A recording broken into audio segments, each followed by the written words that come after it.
Sejam bem-vindos, sejam bem-vindas à parte 2 da semana número 17 da disciplina de Ciências Sociais do curso de Fisioterapia da Faculdade de Ciências Médicas de Minas Gerais. Hoje nós daremos continuidade à discussão do livro Sociedade do Cansaço, do escritor sul-coreano Byung-Chul Han. Como eu havia dito na parte 1 do nosso sumário, a gente falou um pouco então sobre o autor, abordamos também as obras principais que ele publicou nos últimos anos e começamos uma discussão com os pontos-chave da obra Sociedade do Cansaço. Hoje daremos prosseguimento para esses pontos-chave, para a gente finalizar todas essas teorias e essas discussões que o autor sul-coreano traz com os aspectos contemporâneos, dialogando o tempo todo com a área da saúde e com a formação de vocês enquanto fisioterapeutas, enquanto agentes do campo da saúde. Voltando um pouquinho então, no que a gente já discutiu na primeira parte, o Byung-Chul Han ele vai falar de uma transição, de uma sociedade que era regida pela negatividade para uma sociedade atual, contemporânea, onde a premissa é a questão da positividade. Então, existe um deslocamento nesse sentido, do que ele chama de negatividade para positividade. Hoje em dia, então, nós somos regidos e controlados por um excesso, de positividade. O sujeito do desempenho, então, ele é mais rápido e mais eficiente, substitui o sujeito da obediência, seja o conceito de sociedade do controle ou disciplinar, que foi pautado pelo Michel Foucault. Então, Foucault falava, dentro das suas obras, que a gente passou por uma transição da sociedade de controle para a sociedade disciplinar, e ele vai falar que a gente hoje em dia é uma sociedade da obediência. Mas é interessante que é uma obediência também muito feita pelo próprio indivíduo. Então, na sociedade pós-disciplinar, se a gente pode cunhar esse termo, a gente enxerga, segundo Byung-Chul Han, um sujeito da obediência e da obediência regida pelo próprio indivíduo. Essa tabela é muito interessante porque ela vai fazer uma comparação, entre o sujeito obediente, regido pela negatividade, e o sujeito do desempenho, regido pela positividade. É uma relação que o Byung-Chul Han traz através de um paradigma do inconsciente do Freud. Então, para ele, o sujeito obediente, regido pela negatividade, é um sujeito da disciplina, da interdição, da repressão, da obediência. Ele é temerário, ele está sempre com medo das câmeras, do controle, e ele tem uma angústia, pela possibilidade de transgredir. Então ele se angustia somente com essa possibilidade, somente ao pensar na possibilidade de transgressão, porque ele sabe de alguma forma que vai ter uma regra, um tipo de castigo ali frente a essa possibilidade ou uma transgressão real. Então ele está o tempo todo se autocontrolando de alguma forma, E enquanto o sujeito do desempenho é regido pela questão da positividade, ele tem um ideal de existência, ele vai contra o seu superego, e nessa perspectiva o superego é a lei, é a regra, Então o Freud fala do id, do ego e do superego, onde o superego seria uma instância que seria aquela que rege de alguma forma as normas e a ética, Então a gente seria pautado principalmente pelo ideal de existência. A gente é pautado pela liberdade, uma liberdade que muitas vezes também ela vem travestida, a gente sabe disso. Ela é pautada pela capacidade individual, Não existe limites para esse sujeito do desempenho. A audácia é uma característica principal contrária, ao temerário. e sem tempo para se angustiar. E talvez essa seja a parte mais perigosa, né, desse sujeito do desempenho, porque quando a angústia vem, ela pode vir de uma maneira muito forte. Então, enquanto o sujeito da negatividade ele angustia pela possibilidade de transgredir, o sujeito do desempenho ele nem se dá ao luxo, né, de ter tempo para se angustiar, assim como os seus pares. Continuando então com algumas partes do livro, né, as partes principais da Sociedade do Cansaço, a sua tese então é explícita, né? A sociedade disciplinar ainda está dominada pelo não. Sua negatividade gera loucos e delinquentes. A sociedade do desempenho, ao contrário, produz depressivos e fracassados, porque a gente nunca vai chegar no ideal proposto, né? Esses estados psíquicos de esgotamento são característicos, então, de um mundo que se tornou pobre em negatividade e que é dominado por um excesso de positividade. Aqui talvez fique mais claro para vocês, então, isso que o Byung-Chul Han traz, né, em contrapartida da negatividade de um lado e a positividade do outro lado. O excesso de positividade investido para alcançá-lo conduz o indivíduo, de forma inexorável, ao esgotamento típico dos sofrimentos psíquicos da nossa época, que são, aos olhos de Han, né, especialmente a síndrome de burnout e a depressão. Então, são duas psicopatologias contemporâneas que nós já estudamos no nosso seminário e que o índice está cada vez maior por causa das características da sociedade moderna também.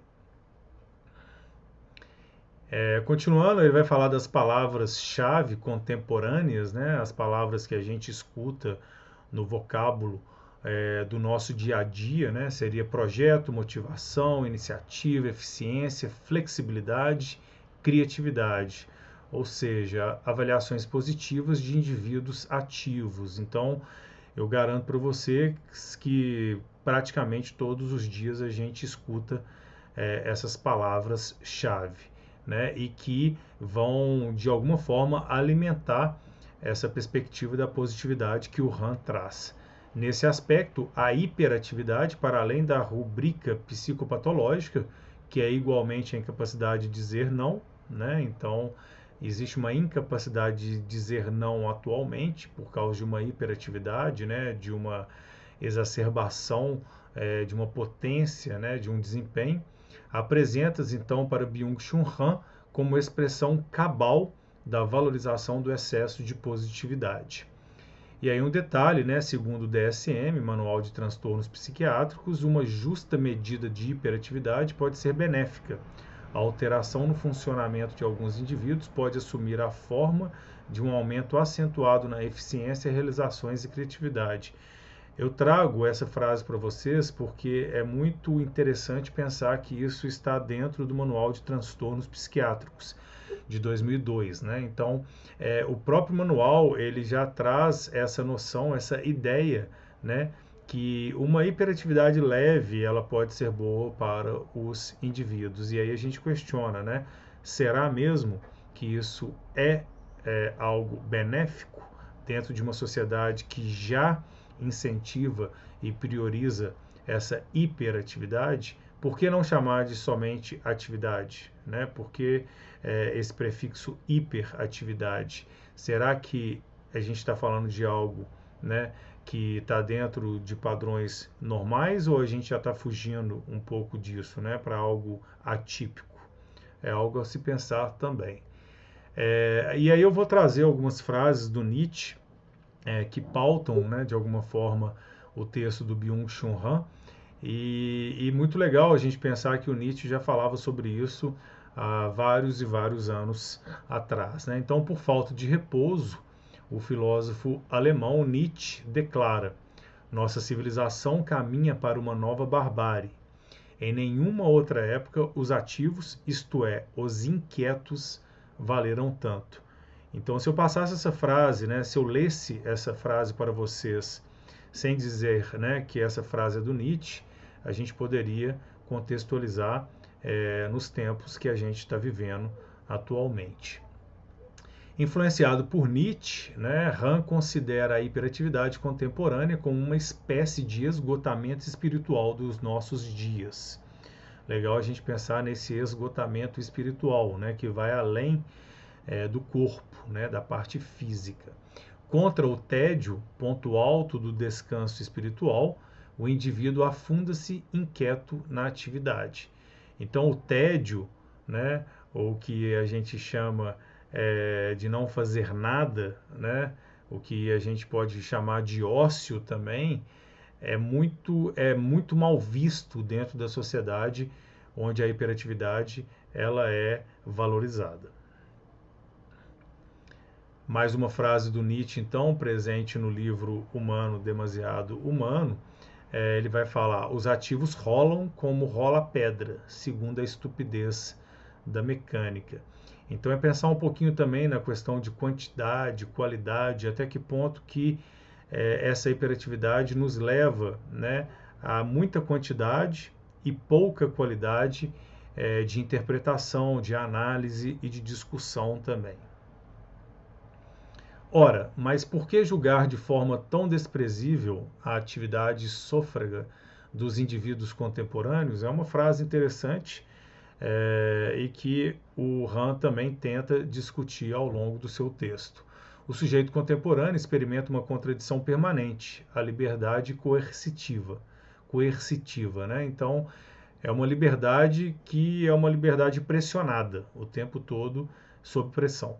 Empresário de si mesmo, o sujeito contemporâneo pode explorar-se a si próprio de modo ainda mais efetivo, quando se mantém aberto para tudo. Então chega a ser perverso, né, essa forma de lidar com os sujeitos. A gente dá uma liberdade para ele, né, através de um discurso pautado no capitalismo, principalmente, né? Então você é aquilo que você quer, você que opta, você que decide, né? Mas ao mesmo tempo, quando a gente está tendo que lidar com nós mesmos enquanto chefes, né? Isso é extremamente desgastante e extremamente adoecedor também. O sujeito pós-moderno não está submisso a ninguém, salvo a ele próprio, né? E ninguém pior do que nós mesmos para regermos, né, as nossas atividades. Então, no Cisne Negro, como eu passei para vocês na parte 1, o discurso do diretor de balé, né, que é feito pelo Vincent Cassel, você não tem nenhum obstáculo a superar a não ser você mesma, né? Então é um discurso muito, muito comum atualmente. Depende de você, né? Se você não fizer, é porque você não quis. Então, travestida de liberdade, a perseguição da meta é intransigente, ela é violenta. E é uma violência, né, que pode causar danos severos para o psiquismo dos indivíduos. Continuando então, duas passagens, né, que eu trago para vocês. A coação do desempenho força-o, né, o sujeito narcísico de desempenho a produzir cada vez mais. Assim, jamais alcança um ponto de repouso, de gratificação. Vive constantemente num sentimento de carência e de culpa. E visto que, em última instância, está concorrendo consigo mesmo, procura superar a si mesmo até sucumbir. Sofre um colapso psíquico, que se chama de burnout. O sujeito de desempenho se realiza na morte. Realizar-se e autodestruir-se aqui coincidem.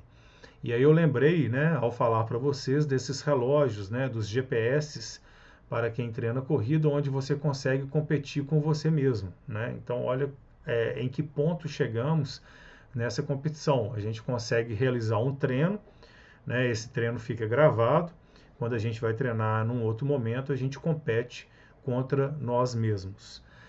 A força pronominal do verbo destruir parece nesse excerto, né, de fato insuficiente. O prefixo alto sublinha, né, sublinha a dimensão da destruição do sujeito de desempenho.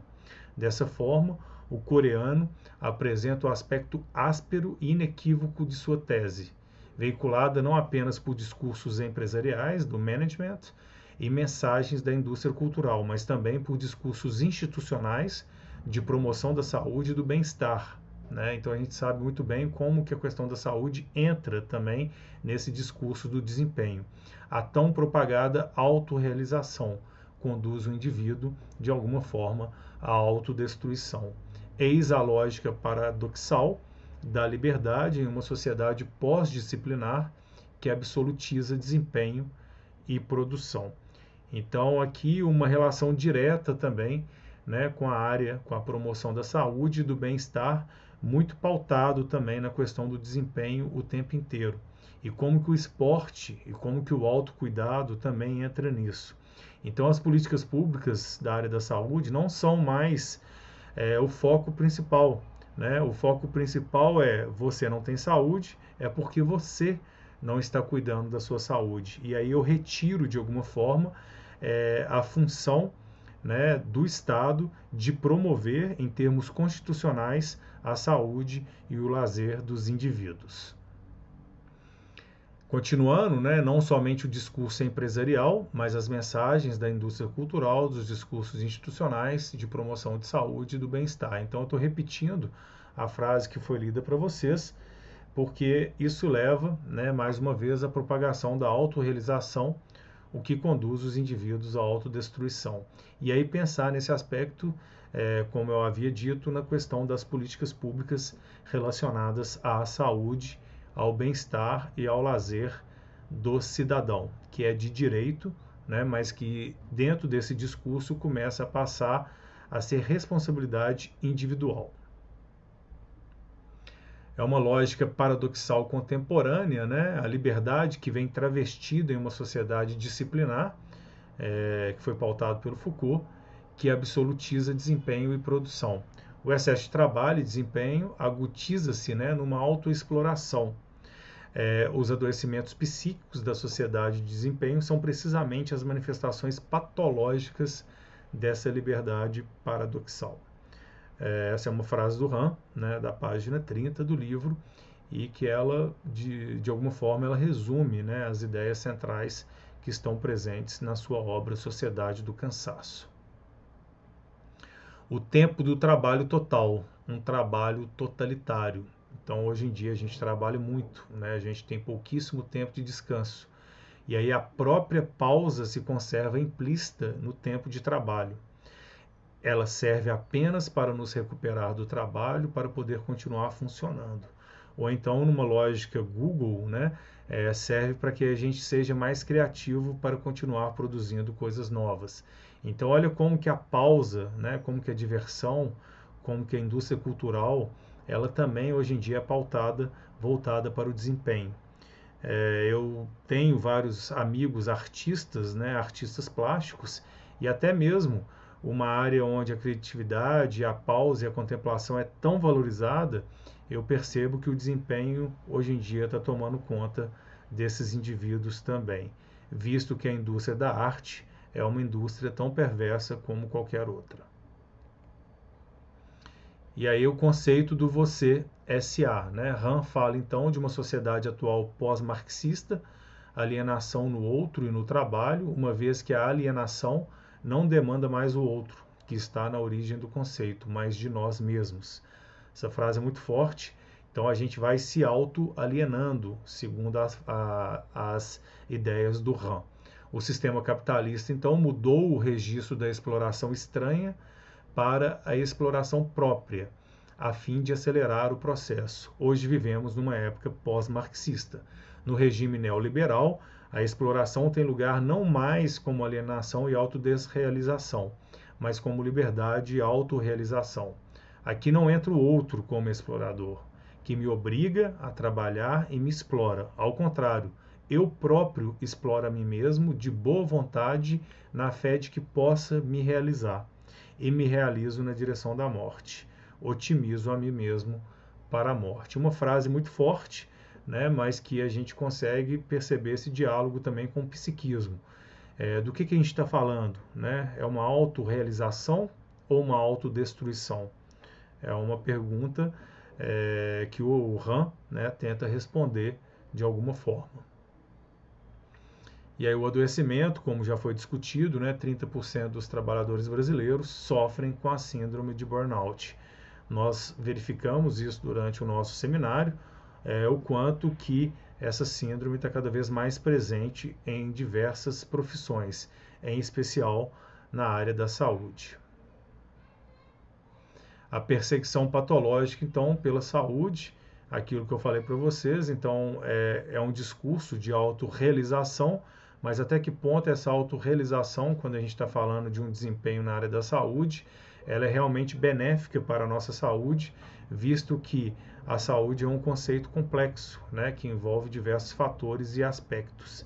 E a gente está muito pautado atualmente numa saúde estética, né, ou seja, aparentar estar bem, e numa saúde química também, repleta de medicamentos. Então, o Han destaca as contradições do tempo presente, trazendo à tona igualmente a perseguição patológica pela saúde. Numa sociedade clivada pela produção de perdedores, em série, o depressivo é o sujeito que está cansado, esgotado de si mesmo, de lutar consigo mesmo.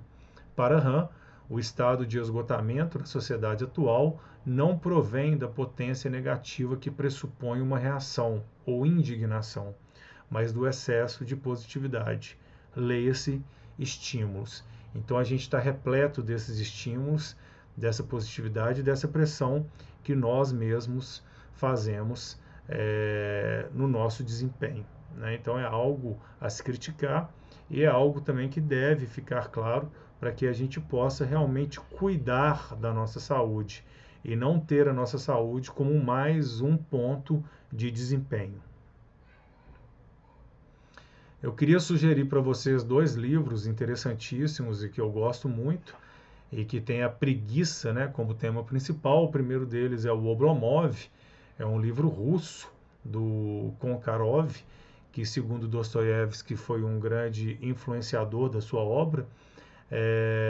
E é maravilhoso, viu, gente? Eu não vou ler essa parte aqui para vocês, mas quem tiver um tempinho e quiser uma boa leitura de altíssimo nível, de um autor russo excepcional, Oblomov é sem dúvida um dos melhores livros sobre a questão da preguiça.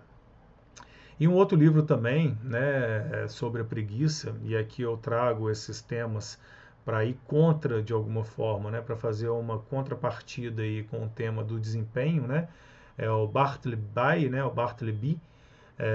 que é um escrivão, né, que começa a trabalhar num escritório e em poucos dias começa a recusar-se a obedecer a qualquer ordem e após entra numa passividade irritante e improdutiva. Esse é um livro pequeno, né, do Malville, que é o mesmo autor de Moby Dick. É um livro pequenininho, mas maravilhoso também, e eu sugiro a leitura dele, além de extremamente irônico. Continuando então, a sociedade atual, né, a sociedade do cansaço atual, nada mais é do que a absolutização unilateral da potência positiva. Por isso, é também uma sociedade do doping, como eu já falei para vocês.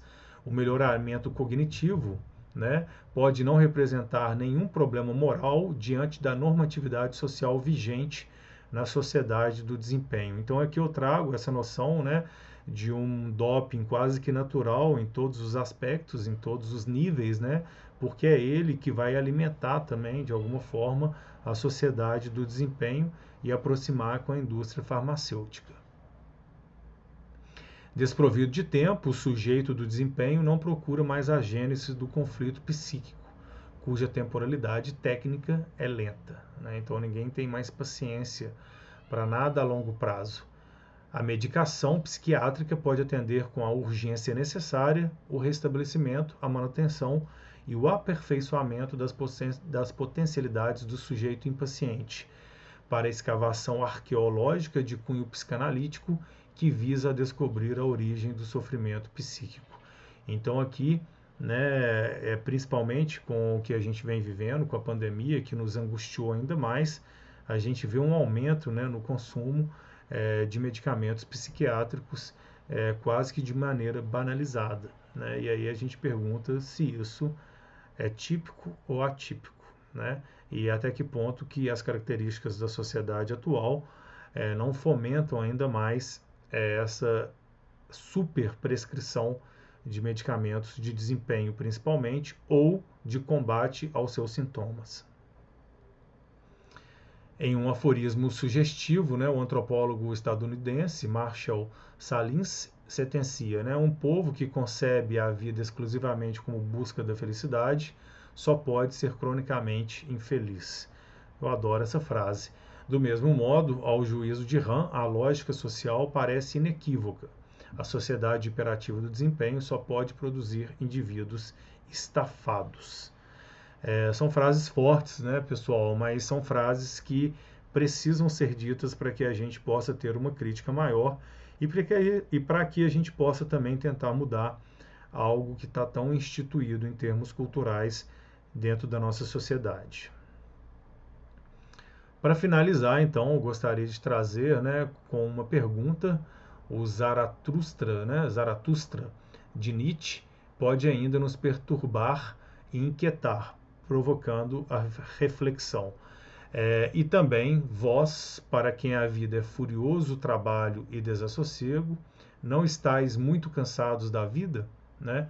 Então, gostaria de terminar com essa reflexão de que talvez a gente esteja, em termos temporais, né, exausto no meio de uma caminhada, né, e pensar que a vida ela é longa, né, ela é longa e talvez por várias características ansiogênicas, né, que a gente tem no discurso atual, a gente queira fazer as coisas de uma maneira extremamente rápida, né, pensando que talvez em algum momento a gente vá diminuir um pouco a velocidade do nosso dia a dia.